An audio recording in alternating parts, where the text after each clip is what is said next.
They're turning in your direction. Get up here with the camera. I already got my picture. Wait a minute, you guys gotta let me stand close so I can get a better powder. Is that alright? Yeah. Pretty good. You're gonna shoot it? Would that be a typical can? I think it was like 1849. I want to see. But they're shooting blank stuff. Just think what it would do if it had a ball coming out. Or whatever else comes out of those things. Anything you put in there? I know they said it. Okay. Anything that was fine.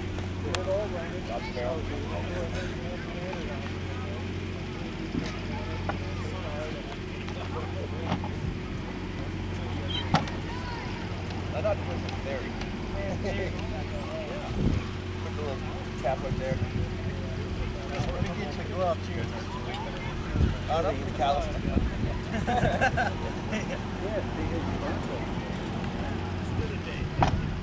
We got from.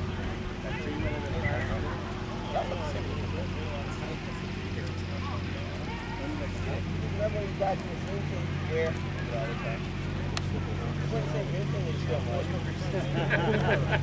If you guys want to get closer, we can go through the, we'll go through the drill with you real quick and then we'll fire it off.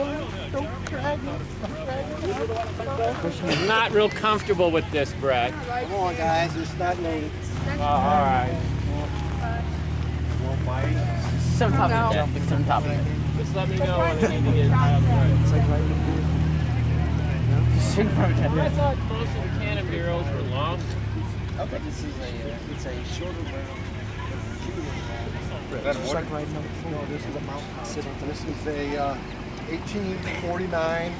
This came into the U.S. Army in 1849 and stayed around until 1890. It's a 12-pound mountain howitzer.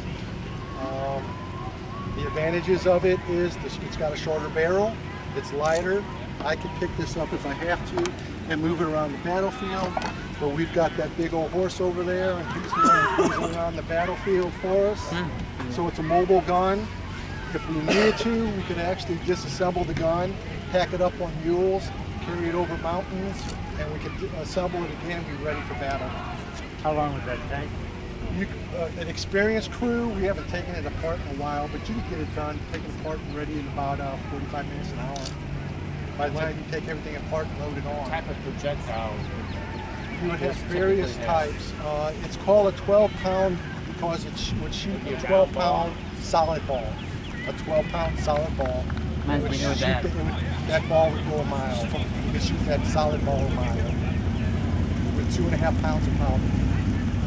Now you also had a spherical round, which is the same type of round, but it's hollow. And you'd have a fuse on it. So let's say I wanted to shoot a half a mile down the road, I would have. He wants a half track. I want to. He wants a half. So I could set my fuse for like 5 seconds or whatever. When it would go out, awesome.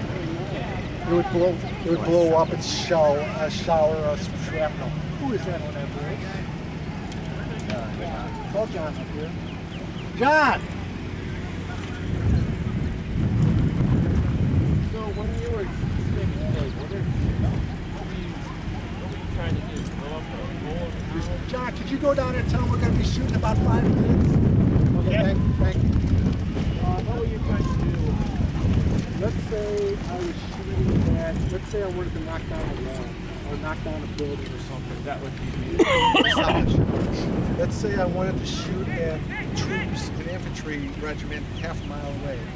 I would use a round ball that's hollow. I'd set a fuse on it.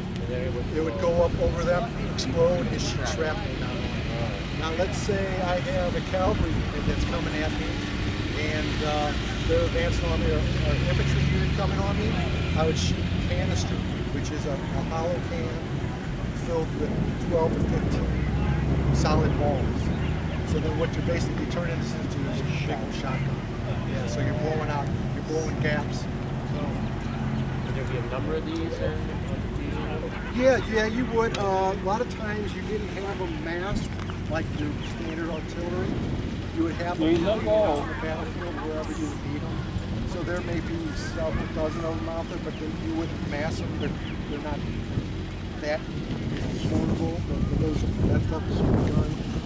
This is a mobile gun, so you want. Has there been many original ones like this around? This isn't an original. This is a It's reproduction. Ah, okay. No, I don't think it would work there.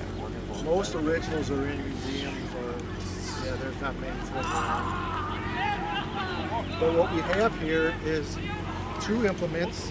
This is what they call a worm. What that does is it goes down to the barrel and cleans out the barrel from any debris that we've just fired that's left over from the last round. So we want a clean round every time we go in. Then we have the sponge.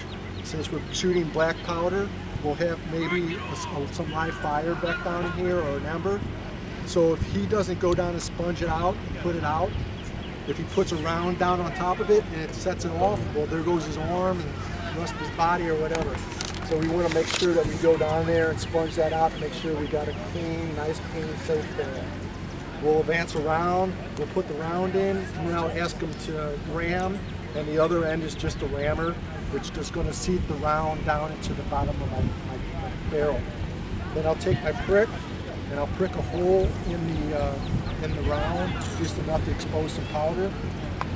Then I'll go ahead and place a cap on here, which is the ignition. I'll pull the lantern, come down, set off a spark. Or you're just going to shoot powder? We're just shooting powder. Unless you want me to take that building out over there. I was going to say. Yeah, sure. Oh, sure, we want to see that. The tree, maybe? Okay, so we're going to go ahead. see a hole We're going to get ready to fire, guys. So if you did shoot that building, how much of it would you blow out? It would blow out, at this range, you'd blow out a pretty good nice little chunk. It would blow. I mean, there's like in Lexington, you ever been to Lexington, Missouri, the Battle of Lexington? There's cannonballs that are actually still stuck in the walls. I guess they've been fired from a distance where the ball's pretty much spent. It just hits the brick and just sticks in it. So, yeah. Mainly, you wouldn't shoot a whole lot of solid shot out of this. You shoot more spherical and canister. That was what this is basically. Right. Get yourself around, put yourself in position to stop the enemy from coming, and the best way to do that is shoot the canister. That's basically what this was used for. Right. Can you stop? One last thing. Hey, I'm going to be backing off here in a minute. Oh, you're right. That's what you get Now, these do guys this. out of here. Where was Dan's last time? We need to get those guys out of the field in front of us.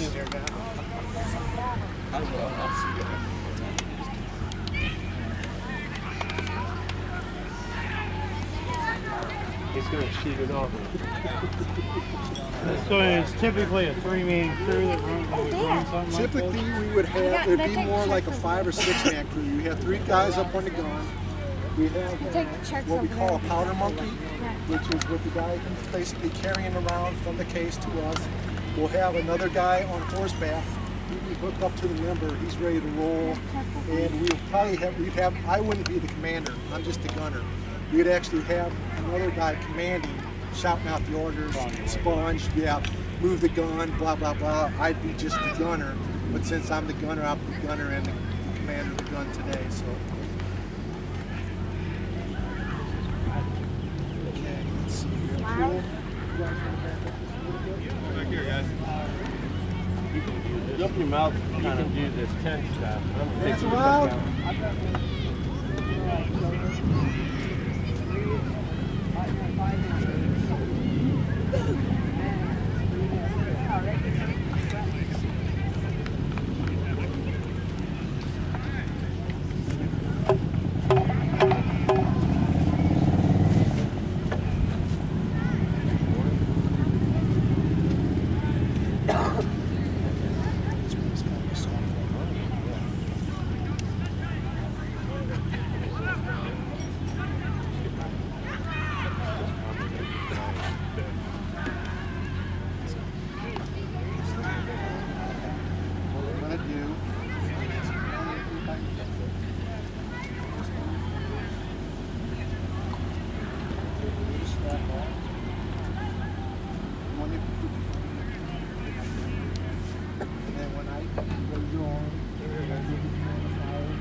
Ready to shoot.